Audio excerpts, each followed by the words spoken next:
یہ وہ دن ہے کہ جس میں اللہ تعالیٰ نے موسیٰ علیہ السلام کو نجات دی تھی، ان کو فتح دی تھی، اور ان کے دشمن فرعون اور اس کے لاؤ لشکر کو تباہ کیا تھا، غرق کیا تھا۔ ہاں، یہ ہے عاشورہ کا دن، 10 محرم کا دن تاریخ میں، کہ جس میں وہ بنی اسرائیل جو حقیقت میں نبیوں کی اولاد تھی، لیکن وقت کے طاغوتوں نے، فرعونوں نے ان کو اپنے غلام بنا کر ان کو ذلیل و خوار کر رہے تھے، تو اللہ تعالیٰ نے بنی اسرائیل کو ذلتوں سے نکالنے کے لیے اپنے نبی موسیٰ علیہ السلام کو بھیجا۔ وہ ایک لمبا واقعہ ہے۔ تو اللہ کے حکم سے موسیٰ علیہ السلام بنی اسرائیل کو لے کر مصر سے نکلتے ہیں، فرعون کی غلامی سے ان کو نکالتے ہوئے، ان کو بچاتے ہوئے، چلتے چلتے رات گزرتی ہے، صبح ہوتی ہے، تو بنی اسرائیل کیا دیکھتے ہیں کہ ان کے سامنے ٹھاٹھے مارتا ہوا سمندر ہے، اور جب پیچھے نظر دوڑاتے ہیں تو پیچھے دیکھتے ہیں کہ فرعون اپنی فوجیں لشکر لے کر آ رہا ہے، کس لیے؟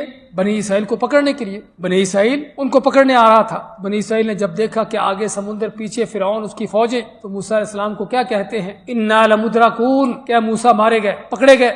آگے سمندر، پیچھے دشمن، بھاگنے کا کوئی راستہ نہیں۔ لیکن دیکھیے بھائیو، ہم چاہتے ہیں کہ یہاں سے توحید کے سبق سیکھیں کہ مومن کون ہوتا ہے۔ موسیٰ علیہ السلام انہوں نے کیا کہا؟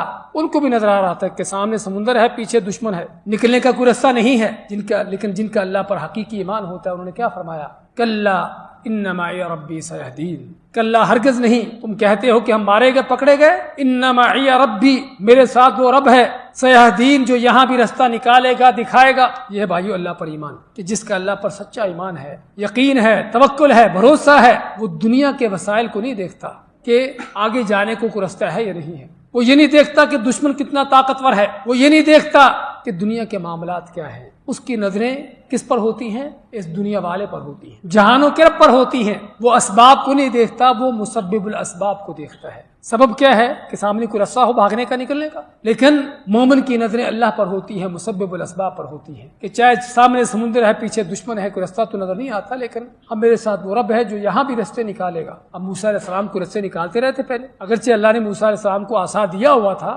لیکن ابھی تک اس عصا، اس ڈنڈے سے اللہ نے کوئی راستہ نہیں نکالا تھا۔ ویسے اس کو اور چیزوں میں استعمال ہوتا رہا ہے، لیکن تاریخ کا پہلا موقع آدم سے لے کر قیامت تک شاید اس کے علاوہ کوئی دوسرا واقعہ نہ ہو کہ جب آسمان دیکھ رہا تھا، تاریخ دیکھ رہی تھی کہ صرف ایک ڈنڈا، ایک عصا پانی پر پڑتا ہے تو کیا ہوتا ہے؟ ٹھاٹھے مارتا ہوا سمندر پہاڑوں کی طرح کھڑا ہو جاتا ہے۔ کالطود العظیم، اللہ ماتا ہے کہ بڑے بڑے تودوں کی طرح، پہاڑوں کی طرح کھڑا ہو جاتا ہے، اور پہاڑوں کی طرح کھڑا کر کے درمیان سے اللہ نے کیا کیا؟ خشک رستے نکال دیے۔ اللہ کی یہ عظمت ہے، اللہ کی یہ قدرت ہے، لیکن ملتی انہی کو ہے کہ جن کا اللہ پر سچا ایمان ہوتا ہے، جن کا اللہ پر حقیقی یقین ہوتا ہے۔ تو ضرورت ہے بھائیو آج اس یقین و ایمان کو اپنے دلوں میں لانے کی، اور واقعہ صرف موسیٰ علیہ السلام کا نہیں ہے، اور تاریخ بھری پڑی ہے قرآن میں، اس طرح کے طرح طرح کے واقعات ہیں کہ یہ وہ دن ہے، عاشورہ کا دن، 10 محرم کا دن، جس میں اللہ نے یہ بہت بڑا معجزہ تاریخ کا پیدا کیا اور لوگوں کو دکھایا۔ اللہ نے موسیٰ علیہ السلام کو بچایا،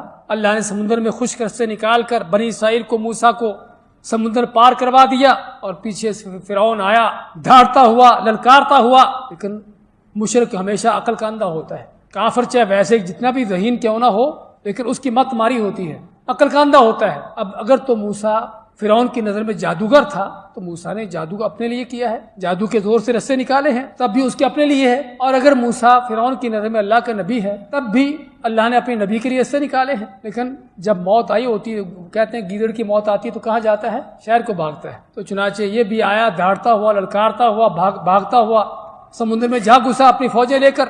ادھر سے جب بنی اسرائیل پورے کے پورے باہر نکل گئے اور فرعون اپنی فوجیں لے کر سمندر کی تہہ میں جا پہنچا، تو اللہ نے پانی کو چلنے کا حکم دیا، سمندر کی تہہ میں اس کو غوطے دے کے غرق کیا، مارا، اور کیا فرمایا؟ فَالْيَوْمَ نُنَجِّيكَ بِبَدَنِكَ، کہ آج ہم تیرے جسم کو، تیری باڈی کو بچا کے رکھیں گے، کس لیے؟ کہ تاکہ تو رہتی دنیا کے لیے سبق اور عبرت بن جائے۔ تو یہ بھائیو اللہ کی عظمتیں، اللہ کی قدرتیں، کہ اللہ تعالیٰ وقت کے طاغوتوں کو، فرعونوں کو جب مارنے پر، ہلاک کرنے پر آتا ہے، تو اللہ تعالیٰ کہ کیا کیا لشکر، کیا کیا فوجیں ہوتی ہیں۔ تو یہ وہ دن جو عاشورہ کا دن تاریخ میں ہے۔ تو یہودیوں نے کہا کہ موسیٰ علیہ السلام نے اللہ کا شکر ادا کرتے ہوئے اس دن کا روزہ رکھا، اور یہ ہے اللہ کے بندوں کی سنت، اللہ کے نیک بندوں کا طریقہ، کہ اللہ کی نعمتیں ملتی ہیں، اس پر کوئی ناچ گانے نہیں چلتے، اس پر کوئی بدماشی، بدکاری نہیں کرتے، بلکہ اللہ کا شکر ادا کرتے ہیں۔ تو موسیٰ علیہ السلام نے اللہ کی اس نعمت کے ملنے پر اللہ کا شکر ادا کرتے ہوئے اس دن کا روزہ رکھا 10 محرم کا۔ تو یہودی کہتے ہیں کہ ہم بھی موسیٰ علیہ السلام کی اس سنت پر چلتے ہوئے اس دن کا روزہ رکھتے ہیں۔ تو آپ نے کیا فرمایا؟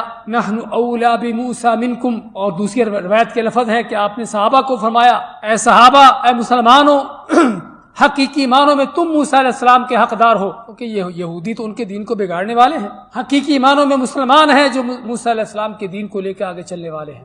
آپ نے عاشورہ کا 10 محرم کا روزہ خود بھی رکھا اور لوگوں کو بھی یہ روزہ رکھنے کا حکم دیا۔